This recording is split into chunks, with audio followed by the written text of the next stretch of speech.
Bueno, pues una tarde más estamos aquí en Picando Código, pero hoy no sé de qué vamos a hablar más, si de código o de pasta, De porque además es billetes. bueno, es que es un tema que está a la orden del día. Aquí cada uno luego puede tener su opinión, pero la realidad es que programación y dinero son, quiero decir, no es como hablar de, no sé, de melones y la playa de Almería, o sea, que no, a lo mejor son dos cosas que no tienen que ver. Yo creo que aquí hay un nexo. Entonces, bueno, mira, este es un tema que incluso genera fricción en el equipo porque claro, yo soy la parte más marketingiana y entonces quiero tirar de clickbait y todos los que estéis aquí estáis ahora mismo porque pone programación y dinero, pero quiero dejar que primero, antes de que empiece yo con preguntas y cosas, hagamos así libre una apreciación sobre el término, ¿no? Equipo, bueno, podemos empezar por ejemplo por Jonathan, que creo que quiere decir algo.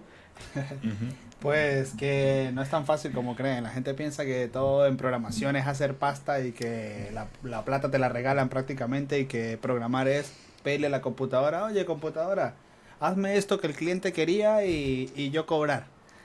No se gana tanto, hay que esforzarse bastante y está un poco exagerado también por todo este mundillo y que todo se está automatizando y después del COVID pues también fue un boom más por toda la gente que se quería automatizar. Y sí es verdad que no existe como tal desempleo en el mundillo, pero tampoco es que se gana mucha pasta. Tienes que ser muy pro, o sea, cuando eres muy junior vas a ganar poco como todo mundo. La única ventaja que tiene el sector, diría yo, es que hay mucha demanda. Y la No, demanda pues genera que los sueldos suban y todo, y pero hay que ser también, bueno. No es que tú te gradúas y ya vas a ganar 100.000 euros al año como todos estos buscan que te venden. Eso no es así. también lo que pasa mucho es que hay mucha disparidad y por tanto puedes, ¿cómo es? Sí, como hacer una enmienda a la totalidad y agarrar los sueldos más altos y que todo el mundo Sí, crea que tal. O sea, en este pero sentido pasa, por es ejemplo, como con aspirar, cosas como el aspirar. trading, ¿no? Que Exacto. es, a lo mejor hay un tío que es cierto que empezó con poco y se hizo millonario, pero la cuestión es, Efectivamente. mira, yo pongo para esto un ejemplo que es muy bueno, que es como si yo te vendiese un curso o la idea de, estoy haciendo un curso de YouTube, cuando termines de hacer esto, los resultados que puedes conseguir son ser como el Rubius, como Willy Rex o algo así. Claro, la gente diría, no, eso no es tan fácil. Pero sin Sí. embargo hay en otras cosas en las que la gente no lo ve más alcanzable, ¿sabes? Piensan que es más difícil ser el Rubius que empezar con 1.000 euros y acabar haciendo trading con 1 millón. Y yo no sé cuál es la comparativa. O sea, igual andamos en un porcentaje parecido de dificultad. Mm. Carlos, Pero hay algo que me raya de tu cámara. Se ve como una raya frente a tu micrófono, ¿no? ¿Ustedes no la ven? no. O es No, el monitor? no, no. Es el brazo, Eso. yo creo. Ah, bueno, esto sí. Ahí. Ah, vale, vale, sí, sí. No, no pasa Vale, nada. vale. Vale. Le da más profundidad. Más Bueno, para los que estén en realista. modo podcast, básicamente os voy a describir lo que ha ocurrido. Mi brazo del micro, pues una esquina se lo come de la imagen. Y A chorrada. siempre hay gente con TOC que para cosas de programación y eso son muy buenos, pero para esto son unos tocapelot. No, mentira.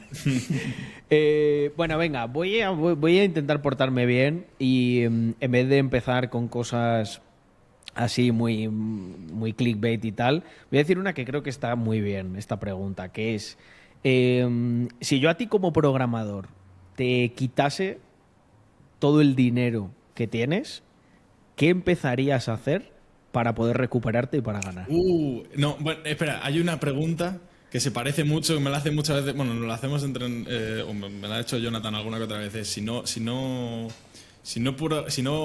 fueras programador, ¿qué harías? Si no. Pero está mejor esta también. Además, viene el caso. Vale, ¿Qué harías repito la Sí, pregunta. sí, Repito cierto, la cierto. pregunta. Más que nada para que haya una continuidad, sobre todo Vale, vale, vale. para cuando nos editen esto, ¿no? Vale. Pero esa la podemos contestar luego también. Pero la pregunta es, si yo, a ti como programador, te quitase todo el dinero que tienes, o sea, te permito que tengas el conocimiento, ¿cómo te recuperarías? ¿Qué empezarías a hacer? Mm, Trabajo lo más mierda posible para conseguir internet y un ordenador. Es lo principal, Vale, ok. Pero ¿vale? lo que Bien, tienen bien. O sea, también entraríamos como en un tus McDonald's bienes. simplemente para costearnos esto. Tienes que Carlos, conseguir la los pregunta- recursos. Siguiente la pregunta paso. también pierdes tu ordenador, aparte del dinero. Supongamos que sí, supongamos O sea, que me sí. quedo sin. Me robaron todo. Vinieron a mi Vale, casa vale, y me ya quedé lo sin has nada. definido. Yo ya. he asumido que era así también. Sin Vale, vale. computadora para freelancear ni nada. Eh, sí, o sea, a ver, espera. Voy a volver a repetir la pregunta totalmente bien hecha, ¿vale? Y por favor, ceñiros a contestarla. Vale, venga. Luego os explico el porqué. Imaginaos que os quitan todo el dinero que tenéis y seguís conservando vuestra computadora, vuestro laptop e internet. ¿Qué haríais para recuperaros como programadores? Irme a una plataforma de freelance y ofrecer mis servicios ahí. Y contribuir mucho a proyectos open source para pillar reputación y sacar ¿Puedes un poner algún portfolio. ejemplo de qué plataforma irías para la gente que nos está escuchando? Jonathan, dime ejemplos de plataformas freelance, es que yo no lo sé.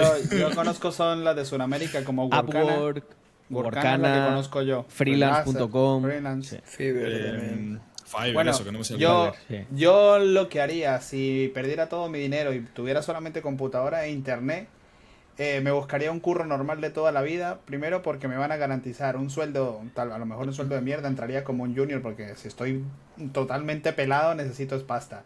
Y posiblemente si es finales de mes o lo que sea, cobro los días, el día que toque y ya. Y generalmente los primeros meses de curro, depende de lo que tú agarres, siempre va a ser en capacitación, igual te lo van a pagar, independientemente del curro que agarre. Y ahorita hay mucha solicitud de programadores, así que me salvaría por ahí. En cambio, como freelancer estoy compitiendo con un montón de gente muy brillante y que ya tienen reputación. Eso es verdad. Eso es lo difícil. Entonces me buscaría un curro mierdero, no importa lo que sea, para sobrevivir los primeros meses, que igual no te amarran, no tienes ningún contrato que diga que te tienes que quedar ahí por un año o dos, simplemente por sobrevivir y ya después buscaría con calma. Pero si me quedara sin nada ahorita, buscaría un trabajo de toda la vida. Sí. Yo tengo una pregunta. ¿Alguna versión? A ver, Alex. No, voy a decir, ¿pierdes tus contactos o no? Vamos a poner que sí. Sí, o sea, la gracia es que empieces de cero. Sí, exacto. Claro. Vale. Ya, Sí, pero sí, si tienes no. contactos que no son de programación, pero que... Sí, No, bueno, mira, sí, escucha, bueno. vamos a hacerlo más divertido todavía. Vale. Añado, reformulo. Imagínate que pierdes todo tu dinero y pierdes también tu know-how, o sea, el conocimiento. ¿Cómo empezarías para recuperarte? Vale. A O ver, sea, mañana. Yo me voy a 3 años atrás y os cuento. Sí. A ver, Historia real. Sí, básicamente, el truco es... Tienes que coger 3 meses de tu vida en los que solo vas a hacer lo siguiente. Vas a ir al gimnasio, te levantas, vas al gimnasio, abres el puto ordenador, aprendes inglés si no sabes. Eso es bastante importante. Te empiezas a meter vídeos de YouTube de programación desde que te levantas hasta que te acuestas. Y ese va a ser tu día a día, es decir, comer, dormir, gimnasio y vídeos de YouTube durante 3 meses. Ahí te tomas una semana sin hacer nada. Y luego empiezas a intentar coger ese conocimiento y vendérselo hasta a tu primo. Es decir, dando una web gratis al panadero de tu barrio. Y empieza a hacer ahí un pequeño Sí, es portfolio. importante Y a partir de ahí ya es centrarse en un nicho. que... Sí, exacto, centrarse en un nicho. Al final ahí también ves un poco lo que te va a ir gustando. Y, Me mola. Y eso. Y Bueno, ya pero tienes una- ahí yo refuto un poco lo de Alex porque te está basando en que puedes sobrevivir, estás con tus papás. Ah, claro, estoy con En mis mi padres, plan me si quedé no- en el centro de Madrid sin Ya. familia, sin nada, con mi computadora e internet. En ese caso, Tengo que tienes que sobrevivir. tener un trabajo McDonald's o algo así que te sustente. Y Si hacer tengo, lo mi- mismo, si solo tengo que mis a media papás, jornada. exacto, si tengo una estabilidad, por lo menos que no me voy a morir de hambre, haría totalmente lo que dice Alex. Me capacitaría a morir, todo lo que pudiera. Y más si tienes esa libertad, que no tienes que trabajar para vivir, a estudiar a muerte. O sea, Claro. hay que aprovecharlo.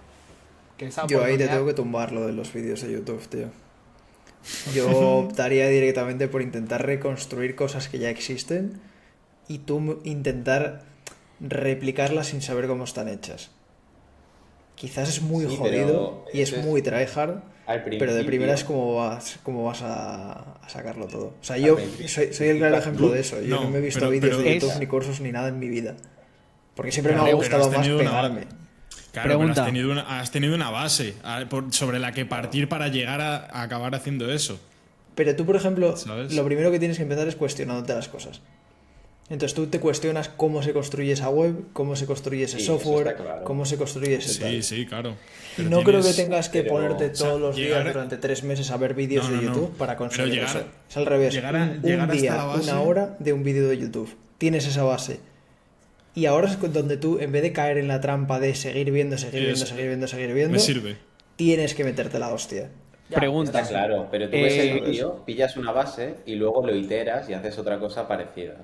Y así es como vas pillando conceptillos. Y luego también ves vídeos de sistemas, que es un webhook, que es no sé qué. Y eso sí, Oye, aparte, chicos. 3 meses esa etapa. A partir de ahí, a darte de hostias tú solo, porque si no caes en lo que dice Toyos, que esto yo creo que estamos todos de acuerdo, que es el, no sé, tiene un nombre, el síndrome del eterno estudiante, que empiezas, Sí, sí. el tutorial hell creo que es el nombre así de programadores. Puro ver Que empiezas a videos. verte tutoriales y de puta madre, Nunca haces pero nada. intentas hacer algo y dices, anda, ¿qué coño ha pasado aquí? Pues eso no, importante no caer ahí. Que es un poco lo que caen muchos juniors. O sea, Sí, muchos es juniors normal. ves que si hay algo que ya esté hecho, lo saben hacer. Si hay algo que hay que hacer desde cero, no lo saben hacer. ¿Por Oye, qué? Porque chicos. nunca se han pegado con ellos, ¿sabes? Oye, chicos, Sí. se dice que hay una especie de neoclasismo digital. ¿Realmente una persona normal tiene la vida más difícil que un programador? Yo no sé, yo difiero un poco de eso. También es que mi ambiente es de puros programadores. Yo antes... Hay Yo gente creo que que dice sí. que los programadores somos escasos, pero uno como está en este mundillo y todos tus amigos son programadores, piensas que todo el mundo es programador.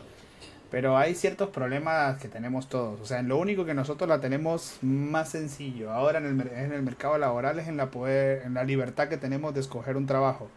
Es como una de las cosas más cool que creo que tiene este mundillo y que como hay mucha demanda, pues uno puede elegir de cierta manera. Pero no tiene los problemas que tiene todo el mundo. Si trabajas en una empresa, tienes otras Sí, cosas que no tienen en pero- muchas otras áreas, como estrés, como ansiedad. Cuando tú le vas a meter mano a una base de datos que maneja un montonón de pastas, si te llegas a equivocar, hasta preso vas, como la negligencia de los doctores. O sea, hay muchos factores que no es solamente programar, ay, qué bonito, y la computadora no me va a dejar equivocarme. Si me equivoco, se puede perder pasta, y esa presión afecta.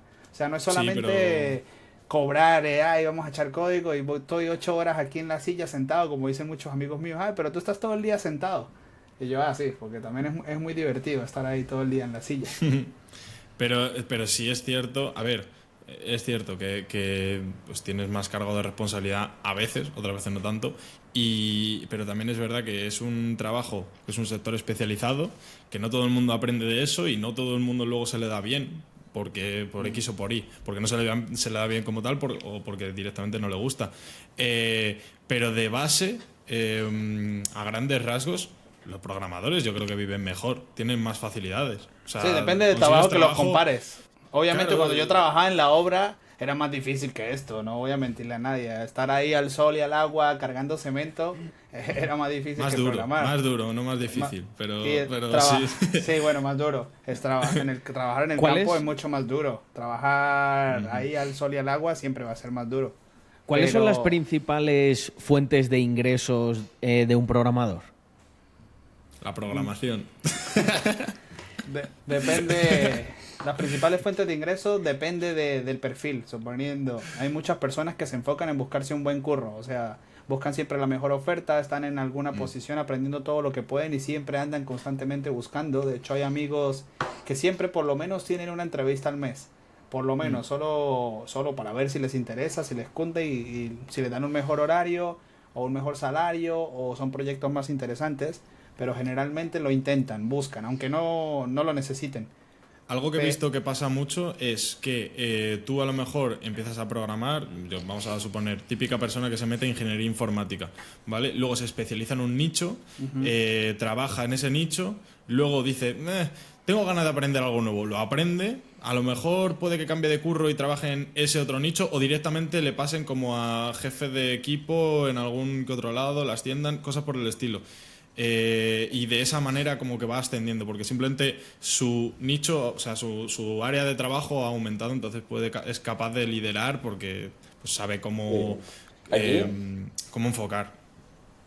Sí, en este caso de liderar también, no sé, hay como un perfil que, o sea, puede ser no programador y liderar equipos técnicos. Un ejemplo muy claro, por ejemplo, es el Linux Tech Tips, que el que lidera a los programadores no es técnico per se, pero es al final mucha visión de producto y demás, que es algo que yo creo que un programador, si es un perfil hipertécnico, o sea, todos conocemos al típico programador que es un puto genio, o sea, es la polla, pero luego en tema de construye cosas que le gustan a él y no ve nunca desde el punto de vista del cliente. Y es aquí donde yo creo que hay como, si eres bueno programando y además llevando cosas a mercado y solucionando problemas reales, ahí es donde realmente puedes meter un múltiplo muy grande, al menos en comparación de tu skill como programador contra un tío que es muy bueno, pero tú tienes ese otro skill complementario. Entonces, no me estoy explicando muy bien, pero creo que se ha visto por donde estoy yendo. Vale. Antes, Es muy interesante también el conocerse a uno mismo como perfil y decir, vale, no voy a ser nunca un genio a bajo nivel, un mega pro de algoritmia, pero ese perfil híbrido también es una vía que se paga bastante bien, sobre todo si eres bueno. antes habéis dicho que llegar a ganar 100.000 euros como programador es difícil, pero se puede hacer. ¿Cuál crees que son los hábitos que tiene que tener alguien para llegar a ese rango? Yo lo tengo claro. Cuando llegas a ese tipo de sueldos, dejas de programar.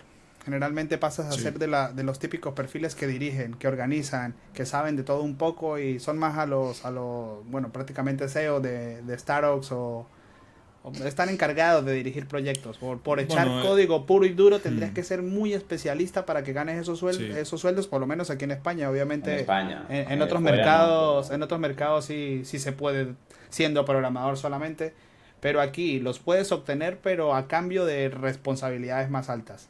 O sea, no te los van a dar por simplemente hacer páginas web.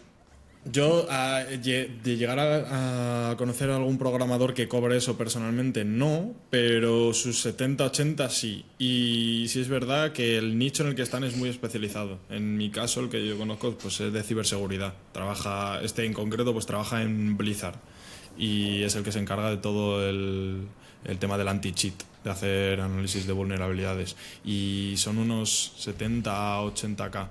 Pero luego sí es cierto que en su caso se saca más pasta por bug bounties y cosas así, entonces pues engorda bastante. Pero lo habéis, lo que gana normalmente. lo habéis descrito de una manera muy formal.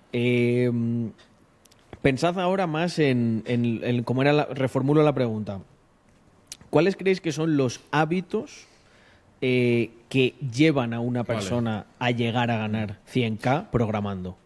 Literalmente lo que no hagas en el trabajo siga estando relacionado con tu trabajo. Es decir, tú salgas del trabajo y sigas estando aprendiendo cosas distintas constantemente. Porque es que tengo compañeros que hacen eso exactamente. Y Ok. claro, lo ves y son unos putos cracks. Porque su hobby ya no era jugar También a videojuegos. es lo mismo por lo que le Exacto. pagan ya un salario alto, ¿no? Eso es Ok, literalmente cacharrear. ok.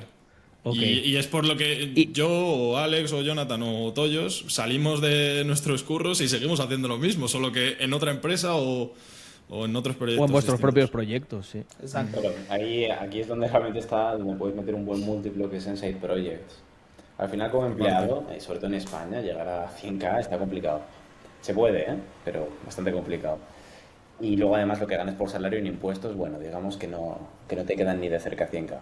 Pero bueno, quitando ese tema, al final, un poco haciendo un poco referencia a Taleb, tú como programador mola mucho porque estás en las dos caras de la moneda de extremistán y medio cristán. Es decir, se te puede pagar por un curro de 8 horas en el que cobras por hora y de puta madre, pero además puedes tener un side project que sí, que lo más probable es que no ganes una mierda, pero que a lo mejor mete O Por que ejemplo, ganes el salario de un año en ese en proyecto. un día. Es decir, que hagas una aplicación de estas, yo qué sé. Me pongo una que se ha puesto de moda hace unos meses. La típica de hacerte avatares con tu cara con inteligencia artificial y que en un mes te metas 120K así, pum. Entonces, Exacto. side projects y Me- cacharrear, porque van de la mano. O sea, cuando cacharreas, se te ocurren side projects y cuando haces side projects, ves cosas nuevas que aprender y es un ciclo así virtuoso bastante interesante. Me estaba riendo, Alex, porque has hablado de impuestos y entonces me ha venido a la mente algo que puede ser muy interesante para la audiencia.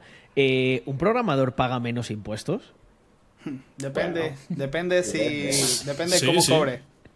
No, pero, o sea... No os quiero meter, en una- no os quiero meter en ningún lío, pero hasta Vale. donde se pueda decir que En una... Vale, voy a poner dos escenarios. En una empresa del IBEX, ¿vale? No, vas a pagar los Ahí mismos pagas impuestos. Exacto, pagas muchos. En una empresa en la que puedes ser un nomadio digital, pagas 0 impuestos. Y en una empresa en la que no te paguen, o sea, en la que tú estás trabajando gratis y el incentivo que tienes no es el fiat, sino otro activo, pagas 0 impuestos también. Entonces, bueno. Muy interesante esto, ¿no?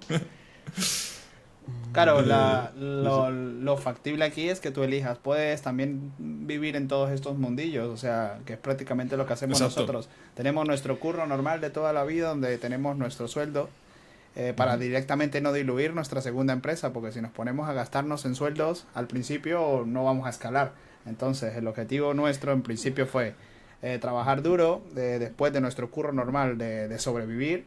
Y ya ahora que tenemos suficiente capital, Claro, pues nos lo queremos porque dedicar a esto lo empezó otro. como un side project al final. Exactamente, Es decir, Mr. Crypto fue así, Es en verdad. horas extras, y fue de estos proyectos que dan el pelotazo, y pues ya a medida que va escalando, ya uno decía, pues ¿sabes qué? Me toca dejar mi trabajo y dedicarme de lleno a ponerme esto. con esto.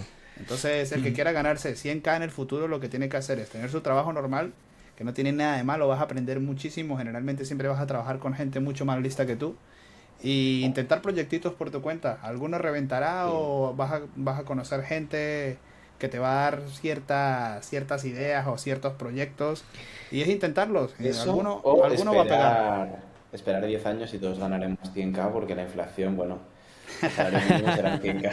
Sí, Jonathan, Oye, Jonathan para y yo ganar- somos millonarios.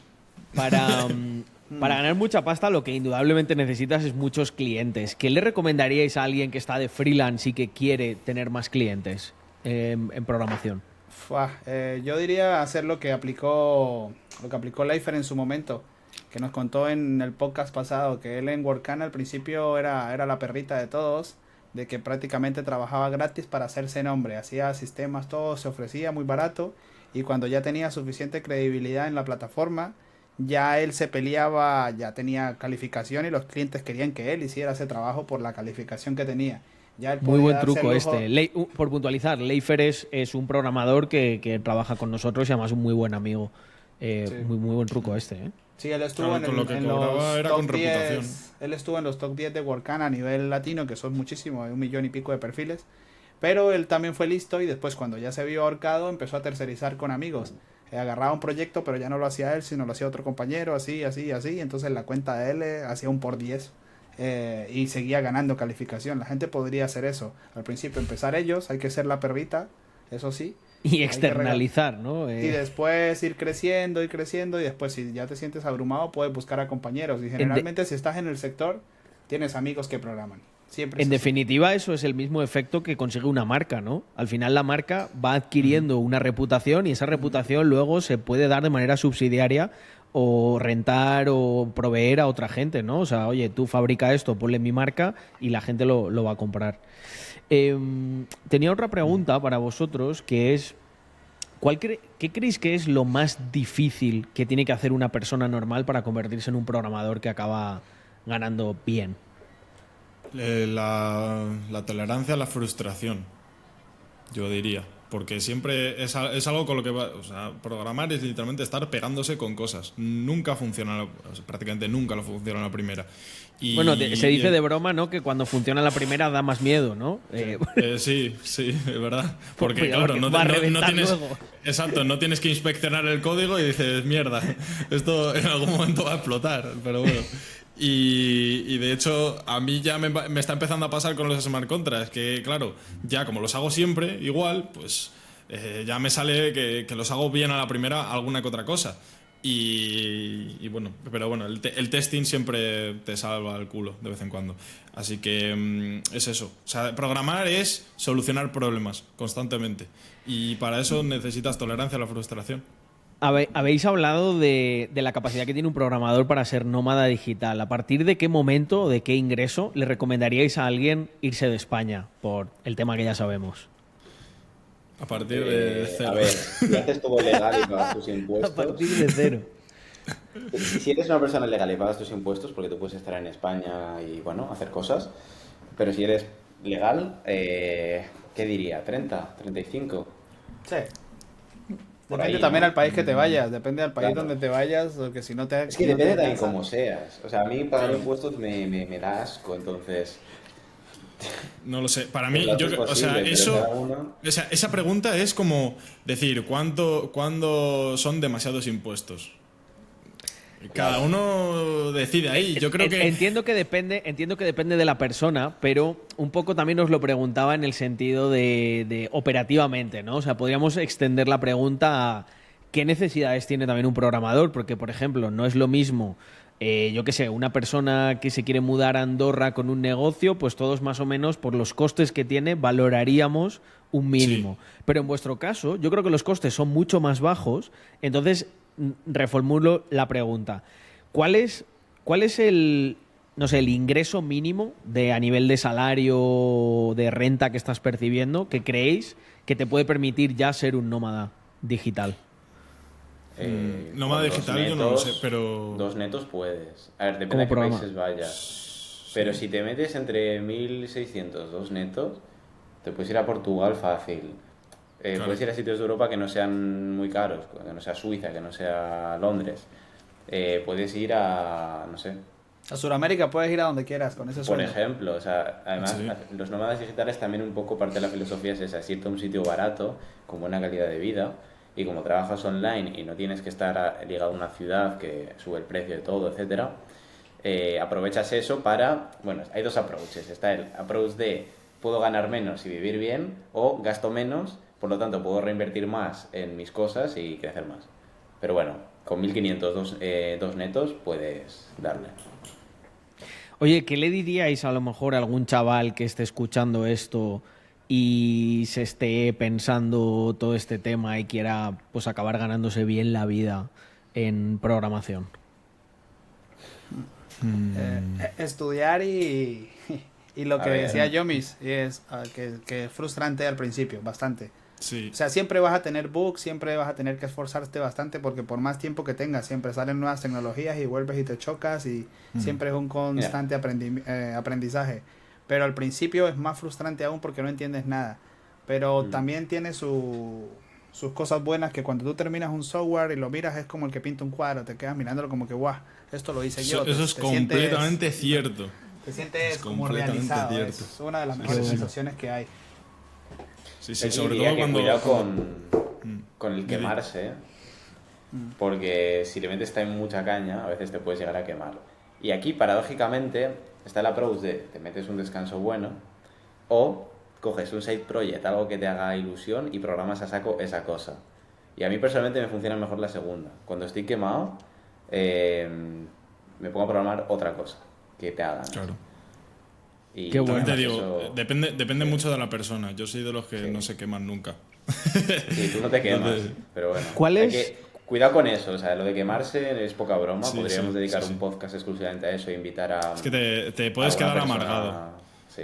Te puedes amargar, literalmente. Sí. Y en el mal sentido de la palabra, de entrar, no en una depresión, pero... No, que es loco. Estar ¿sabes? Un quemado, trabajo que sí. sí, que Sí. está remoto, que todo muy bien, pero como te quemes, se complicó, ¿eh? Sí, el burnout es algo, O sea, es algo muy normal. entras- De hecho, en las empresas lo trabajan así. Sí. Te tratan Es de que que no además- te quemes, hasta te preguntan constantemente cuando están con un proyecto que saben que es frustrante porque, en ejemplo, hay ya 5 trabajadores que les mandaron a hacer lo que tú estás haciendo y renunciaron. Entonces ya te Sí. empiezan a cuidar porque si tienes burnout o el trabajo es muy frustrante o lo que sea. Es que además entras en un ciclo ¿cómo decirlo? De replantearse todo. Y es jodido. Y Tío, una pregunta. ¿estoy haciendo lo correcto con mi vida ahora? El burnout, tal y como lo habéis estado definiendo, o sea, el burnout es más culpa del project manager, del proyecto en sí, del programador, ¿de quién? Son factores porque es el síndrome del trabajador quemado. O sea, yo mismo me puedo quemar yo solo. Imaginemos que me obsesiono con un proyecto y me pongo a darle y el típico que quiere morir de éxito, que ni siquiera sale al mercado y lo quiere dejar todo perfecto y cuando sale al mercado ya es demasiado tarde o ya te quemaste o ya te aburriste. Y pasa mucho también de que te ilusionas con nuevas tecnologías y quieres volverlo a hacer y sigues ese ciclo infinito porque todo el tiempo salen cosas nuevas y lo quieres actualizar. O en un trabajo, en general pasa cuando te mandan a hacer lo mismo una y otra vez. Pues que te aburres y cuando no estás aprendiendo nada. También depende de los problemas que tengas, o sea, Sí. no solo es programar. el Claro, tiempo luego libre también que tengas. hay vida, entonces pasan Exactamente. cosas. Sí. Por ejemplo, a mí joder, Rafa de ByteBain, que tenemos que invitar a un podcast sí o sí, me contaba que él tuvo un empleado haciendo un software X que era el puto amo y que tuvo una situación en su vida personal que pasó de ser un tío hiperproductivo a hacer todo mal. Entonces estas cosas también pasan y, coño, luego es un trabajo que influye mucho, no es como, yo qué sé, otros trabajos que pueden ser físicos, que vas y con que estés físicamente bien lo puedes ejecutar y tal. Aquí como estés mentalmente quemado, no rindes, o sea, no vas a pensar bien, no tienes ideas, Sí, trabajas porque, exacto, esto te da hiperlento. agotamiento físico, te sientes mal, o sea, te sientes como si estuvieras enfermo. Pues, de hecho, la gente que tiene burnout a veces va al médico pensando que tienen anemia y simplemente no están motivados y se sienten mal de verdad. O sea, es algo ya comprobado, no es algo que nos inventamos. Y pasa mucho en este mundillo. Pero bueno, ¿Qué le diríais en el a...? caso de que. Iba a decir que en el caso de que estés haciendo un proyecto que te motive, tampoco te va a pasar en exceso. Suele pasar mucho claro, cuando son trabajos monótonos de oficina. Sí, si es O monótono, sea, sal de ahí, la en plan, programación. O sea, te la vas a quemar. programación es. Alguien que se dedica a la programación literalmente se divierte con su trabajo. En la mayoría de los casos, yo diría. ¿Qué le diríais a alguien que quisiese montar un side project como Mr. Crypto y con todo el éxito que ha tenido desde la perspectiva de programador, alguien que se está iniciando?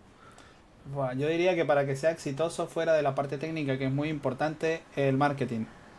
Tú puedes tener el mejor software del mundo, pero si nadie sabe que lo tienes, es muy difícil. Si es un proyecto que depende de personas, como es la mayoría de proyectos, es una de las paticas más importantes. Eso y el diseño, que es algo de lo que la mayoría de programadores carecemos. Tiene que ser bonito porque los clientes comen con los ojos. Eso es súper importante. Qué bueno. El Em, cocinero Estollos. Aquí el que presenta los platos, sí. Bueno, yo también he hecho un cable ahí, pero yo de ojo, nada más. Hemos hablado mucho de dinero y de programación y me gustaría cerrar el podcast con cuál ha sido la mayor hostia o la mayor cosa a nivel de programación que os ha hecho perder más dinero. Va, mira, empiezo yo y luego dos a la vez. Voy a decir la que más dinero me hizo perder, pero luego lo gané. Que fue un cliente que tuve que pagaba bastante bien y a este cliente no le pagaron, entonces claro, yo no cobré. Pero pasaron 6 meses y de repente cobré. Y Jaime también cobró porque Ah, hizo vale, ya parte sé qué conmigo. cliente es. Sí, Y es fue verdad. como, joder, vaya puta mierda, llevo 6 meses trabajando en esto, pagaba bien y no he cobrado, pero de repente fue como, anda, mira, regalito. Sí, parecía que no se había tomado el pelo, pero simplemente había tardado tanto que parecía que no se había estafado. Yo no tengo un proyecto así donde haya perdido mucho dinero como tal, pero sí era un proyecto que me gustaba bastante de estos pocos trabajos que tú tienes en los que no eres socio, pero en verdad te motivan porque crees en él y cayó por pura codicia de los dueños que levantaron una ronda y querían levantar, o sea, se negaron a recibir esa pasta queriendo levantar más y al final como eran muchos socios ahí no sé qué fue lo que pasó. Y el proyecto, yo era empleado en ese proyecto y también tenía, o sea, yo ni cobraba bien porque me gustaba. O sea, obviamente tenía mis otros proyectos para sobrevivir.